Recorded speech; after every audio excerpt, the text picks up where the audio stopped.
सबसे पहले हमारे पास जो इंस्ट्रूमेंट हम पढ़ने वाले हैं उसका नाम है ऑप्टिकल इंस्ट्रूमेंट नंबर 1, इसका नाम है सिंपल माइक्रोस्कोप।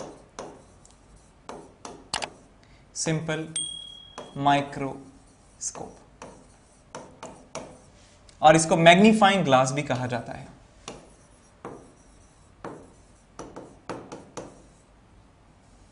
Magnifying glass. तो ये सब ने देखा होगा बचपन में यार, एक छोटा सा लेंस होता है और उसके पकड़ने का हैंडल होता है, और जिस चीज को हमें मैग्नीफाई करके देखना है उस ऑब्जेक्ट के पास हम उसको ले जाते हैं और हमें वो चीज उस लेंस में बड़ी दिखती है। ठीक, तो ये कैसे बना होता है ये देखेंगे। It consist of a small converging lens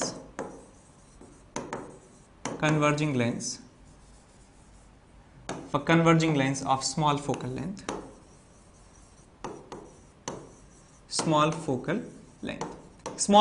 length का ये कन्वर्जिंग लेंस होता है। अब कन्वर्जिंग लेंस क्या है? यदि हम एयर में बात करें तो एक कॉन्वेक्स फैमिली का जो लेंस होता है वो कहलाता है आपका कन्वर्जिंग बिहेवियर, वो शो करता है यदि मीडियम बाहर का उस लेंस के मीडियम से हल्का है, यानी कि बाहर का मीडियम रेयरर है, लेंस के मटेरियल का मीडियम डेंसर है, तो कॉन्वेक्स फैमिली के जो लेंसेज हैं वो कन्वर्जिंग बिहेवियर शो करते हैं। आगे हम देखते हैं इसकी वर्किंग कैसी होती है, और हम ये भी चेक करेंगे कि जो विजुअल एंगल हम बढ़ाने की हमने क्लेम किया था इससे पिछली वाली स्लाइड में, क्या असली में विजुअल एंगल बढ़ रहा है या नहीं।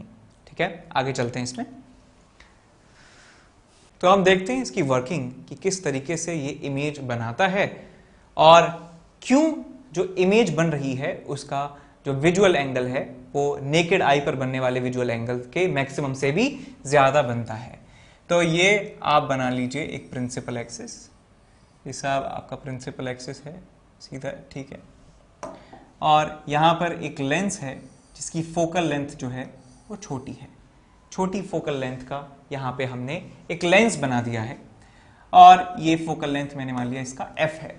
जो ऑब्जेक्ट है वो रखा है यहाँ पर, और इस ऑब्जेक्ट की हाइट को मान लेते हैं h के बराबर, और ये ऑब्जेक्ट मान लेते हैं यहाँ से u डिस्टेंस पर रखा हुआ है।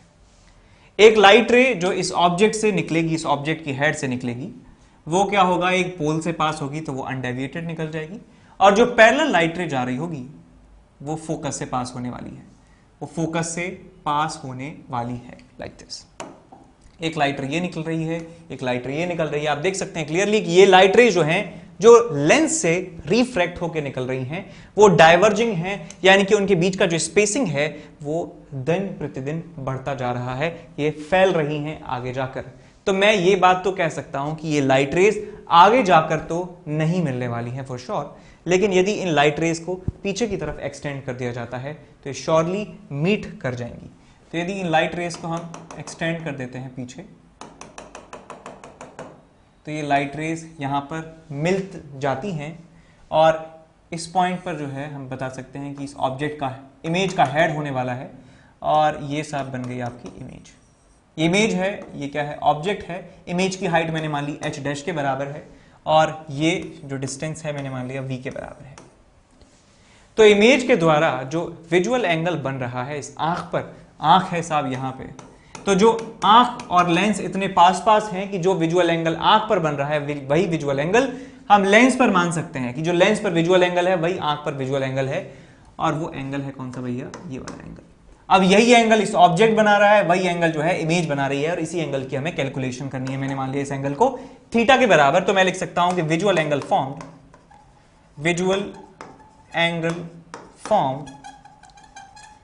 एट लेंस एट आई, आंखों पर जो विजुअल एंगल फॉर्म हो रहा है उसकी वैल्यू मैं लिख सकता हूं tan theta approximately equal to theta is equal to h upon u, या इसको लिख सकते हैं हम h डैश अपॉन v, लिख सकते हैं भाई, लिख सकते हैं, ठीक।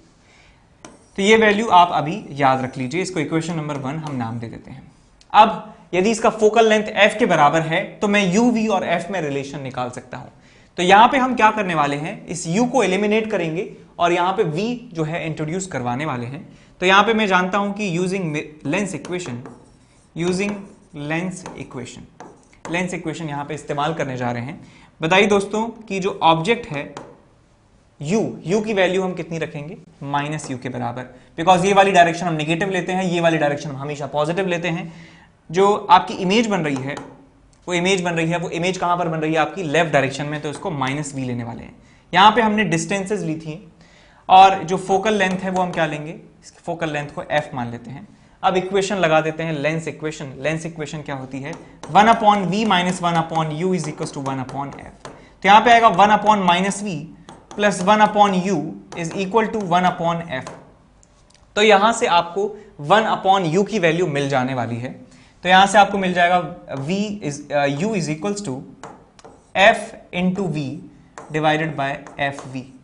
fv/fv लिख दिया गया, ये आपके पास आएगा f प्लस v। ठीक, सो fv/f+v आपको u की वैल्यू मिल चुकी है। ये वैल्यू जो है आप इक्वेशन नंबर 1 में आप क्या कर दीजिए, डाल दीजिए। इक्वेशन नंबर 2 की वैल्यू इक्वेशन नंबर 1 में डाल दीजिए। यहां पे लिखेंगे from equation number 1 and equation number 2 आपको मिलता है theta is equal to h/u। u की वैल्यू आई हमारे पास fv और यहां पे आई थी आपके पास f+v, f+v। तो यहां से आप क्या कर सकते हैं, इसको आप डिवाइड कर दीजिए, v से डिवाइड कर दीजिए, तो आपको मिलेगा h/f। यहां मिलेगा आपको 1+f/v। ये आपको थीटा की वैल्यू प्राप्त होती है। थीटा जो है वो विजुअल एंगल है जो इमेज ने बनाया है आंख के ऊपर। अब हम ये जानते हैं कि नेकेड आइज की वजह से जो मैक्सिमम एंगल बन सकता है थीटा नॉट, वो कितना होता है, as we know that theta not जो होता है वो होता है आपके पास h/d के बराबर। h/d के बराबर जो है ये होता है आपके पास थीटा नॉट होता है h/d के बराबर।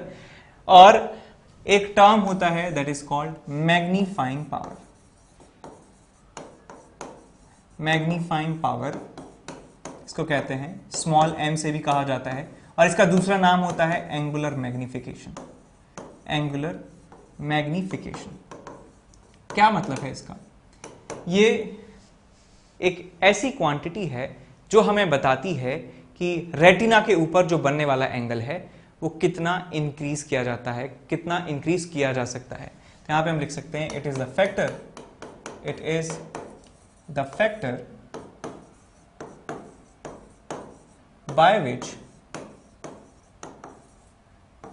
angle on retina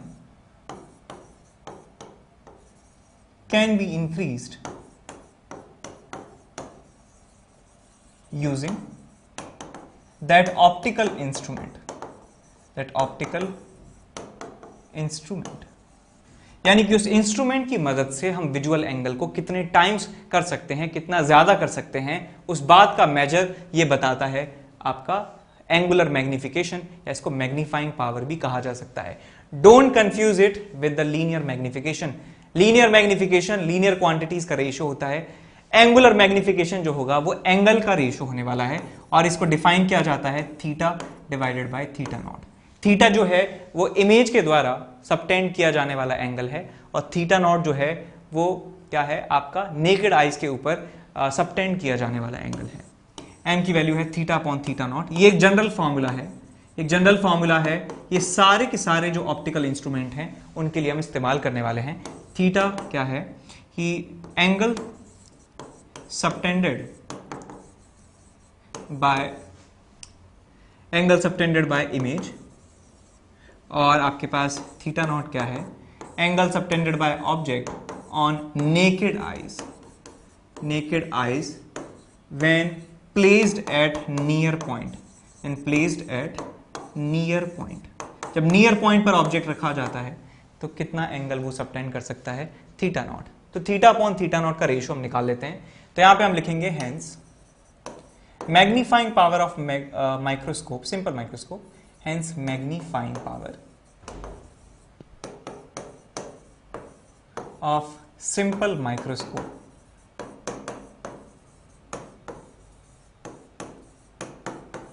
small m कितना हो जाएगा भैया आपके पास theta upon theta naught. Theta की वैल्यू हम निकाल चुके हैं, थीटा की वैल्यू कितनी आई थी आपके पास h upon F 1 plus F upon V, क्या आएगा आपके पास h upon F 1 plus F upon V, और यहाँ पे आएगा आपके पास h upon D, h upon D.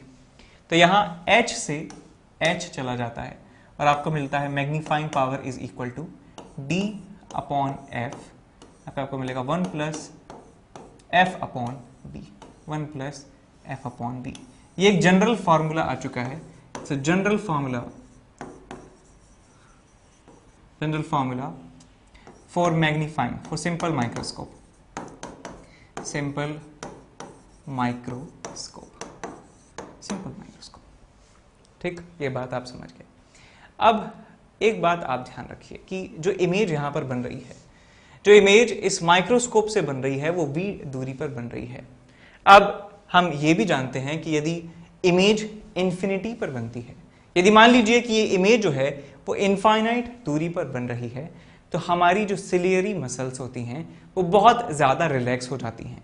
कोई दूर का ऑब्जेक्ट है, मान लीजिए पहाड़ आप देख रहे हैं बैठ के, तो पहाड़ नज़ारे एकदम बढ़िया दिखते हैं क्योंकि वो बहुत ज़्यादा दूर हैं। हमारी सिलियरी मसल्स जो हैं वो बहुत ज़्यादा रिलैक्स हो जाती हैं, हमारी जो आँखों में स्ट्रेन होता है वो बहुत ही ज़्यादा कम होता है। तो इसलिए दूर की चीज़ें जो हैं हमें जो है बहुत ही आई प्लीजिंग दिखती हैं। और कोई चीज़ यदि बहुत ज़्यादा पास आ जाती है, मान लीजिए नियर पॉइंट की बात करें, तो नियर पॉइंट पर यदि आपके पास कोई ऑब्जेक्ट है या इमेज बन रही है तो उसको देखने में हमारी आंखों में स्ट्रेन बहुत ज़्यादा होता है, मैक्सिमम होता है। ठीक है, तो स्ट्रेन सबसे मिनिमम होता है जब ऑब्जेक्ट इनफाइनाइट पे हो, और ऑब्जेक्ट यदि नियर पॉइंट पे हो तो मैक्सिमम स्ट्रेन होता है हमारे पास। देख भी सकते हैं आप, ये पेन है, पेन को बिल्कुल पास में कर देंगे तो हमारी आंखें जो हैं चढ़ जाती हैं, सर में दर्द होने लगता है, और जैसे जैसे इसको पेन को दूर लेते जाएंगे तो जो है हमारी आंखें रिलैक्स हो जाती हैं। तो स्ट्रेन मिनिमम और स्ट्रेन मैक्सिमम समझ गए। यदि इमेज लाइट की रेज आंखों में जो पड़ रही हैं यदि वो इनफाइनाइट से आ रही हैं तो इसका मतलब हमारी आंखों में स्ट्रेन जो है वो मिनिमम होगा, और यदि जो हमारी आंखों में जो लाइट रेज आ रही हैं वो नियर पॉइंट से आ रही हैं तो इसका मतलब हमारी आंखों में जो स्ट्रेन है वो मैक्सिमम होगा। स्ट्रेन को और भी बढ़ाया जा सकता है लेकिन हमें इमेज क्लियर नहीं दिखेगी, इस बात का हमें ख्याल रखना है। तो यहाँ पे हम लिखेंगे व्हेन इमेज, तो इसमें केस नंबर 1 है, केस नंबर 1, व्हेन इमेज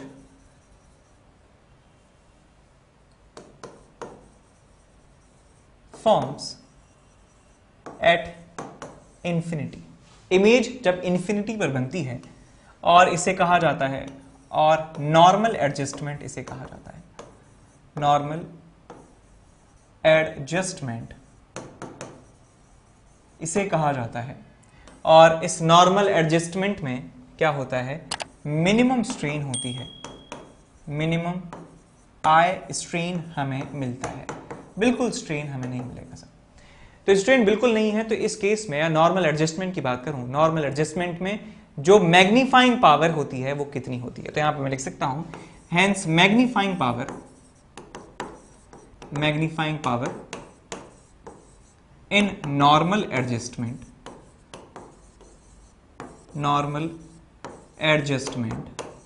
तो हम कर क्या रहे हैं कि हम दो स्पेशल केस यहां पे पढ़ने वाले हैं कि यदि हमारी आंखों में स्ट्रेन सबसे कम है तो कितना इजाफा होता है मैग्नीफाइंग पावर में या विजुअल एंगल में कितना इजाफा होता है इस माइक्रोस्कोप की मदद से। तो यहां पे हम लिख सकते हैं कि इमेज इंफिनिटी पे है तो v की वैल्यू आप इंफिनिटी रख दीजिए जनरल फॉर्मूला में, जनरल फॉर्मूला में v की वैल्यू आप इंफिनिटी रख दीजिए। तो भैया क्या हो जाएगा यहाँ पे, limit v tending to infinity, यहाँ पे क्या है ये result d upon F 1 plus F upon v। अब v की वैल्यू इंफिनिटी आप रखेंगे तो ये वाला जो टर्म है क्या बन जाएगा, ये 0 बन जाएगा, 1 प्लस 0 जो है क्या हो जाएगा, 0 के बराबर हो जाएगा। तो आपको मिलने वाला है magnifying power is m is equal to d upon F के बराबर, d अपॉन एफ के बराबर आपको मिलने वाली है मैग्नीफाइंग पावर। और ये कब है, ये नॉर्मल एडजस्टमेंट में है, यदि हम इमेज को इनफाइनाइट पर बनवा रहे हैं, माइक्रोस्कोप लगाने के बाद आंखों को कम से कम स्ट्रेन देना चाह रहे हैं, तो ये मैग्नीफाइंग पावर आपको मिलती है। अब हमने ये बात आपको बताई थी कि फोकल लेंथ जो है वो काफी छोटी ली जाती है इस सिंपल माइक्रोस्कोप को बनाने में, तो d होता है 25 सेंटीमीटर। अब 25 सेंटीमीटर से यदि हम कम फोकल लेंथ लेंगे तो ये मैग्नीफाइंग पावर 1 से ज्यादा होगी। तो यहां पे लिखूंगा मैं if f is less than 25 centimetre, f is less than 25 centimetre, then m की जो वैल्यू है वो ज्यादा होगी 1 से। m की वैल्यू यदि 1 से ज्यादा है, इसका मतलब विजुअल एंगल जो बन रहा है उस ऑप्टिकल इंस्ट्रूमेंट की वजह से वो उस नेकेड आई के विजुअल एंगल से ज्यादा बन रहा है। इसका मतलब हमें फायदा यहां पे हुआ है। और बहुत ज्यादा छोटी करते जाएंगे आपकी फोकल लेंथ को, तो उतना ही ज्यादा हमें जो मैग्नीफाइंग पावर है देखने को मिलेगी, उतना ही ज्यादा बड़ा जो ऑब्जेक्ट है हमें दिखेगा। ये बात समझ में आ गई। ये केस नंबर 1 है जब इमेज इंफिनिटी पर बनती है। इस फिनोमिना को, इस कंडीशन को कहा जाता है नॉर्मल एडजस्टमेंट। ठीक, और इस एडजस्टमेंट में जो स्ट्रेन होती है आंखों में वो सबसे कम होती है। उसके बाद केस नंबर 2 हम पढ़ने जा रहे हैं। Case number 2, when image forms at near point, near point पर यदि इमेज बनती है तो क्या होता है। तो यहां पे आप देख सकते हैं कि v की जो वैल्यू है वो हमें रखनी है d के बराबर, क्योंकि ये डिस्टेंस है, साइन आपको नहीं लेना है। यहां पे जो वैल्यूज हैं ये बिना साइन के आपको पुट करनी है। ठीक है, बिना साइन के पुट करनी है। फोकल लेंथ पॉजिटिव है क्योंकि कॉन्वेक्स लेंस लगाया है, ये पॉजिटिव है, ये पॉजिटिव है। विदाउट साइन वैल्यू पुट करनी है। Put values without sign, put values without sign. ठीक, तो आप v की वैल्यू क्या कर देंगे, d के बराबर पुट कर देंगे, तो आपको क्या मिलेगा भाई यहाँ पे, तो आपको मिलने वाला है d अपॉन एफ। अच्छा, v की वैल्यू d के बराबर पुट करेंगे, put v is equal to d, तो आपको यहां से मिलने वाला है magnifying power is equal to, formula देख लीजिए, d upon F 1 plus F upon B, d upon F 1 plus F upon v। तो v की वैल्यू d के बराबर पुट कर दो तो कितना आ जाएगा, d अपॉन एफ मिल जाएगा आपके पास 1 plus F upon d। Multiply कर देंगे तो आपको मिलेगा d अपॉन एफ प्लस 1, तो यहां से आपको मिल जाता है magnifying power is equal to 1 plus d upon F. ये कब है, जब इमेज आपको मिलती है नियर पॉइंट पर।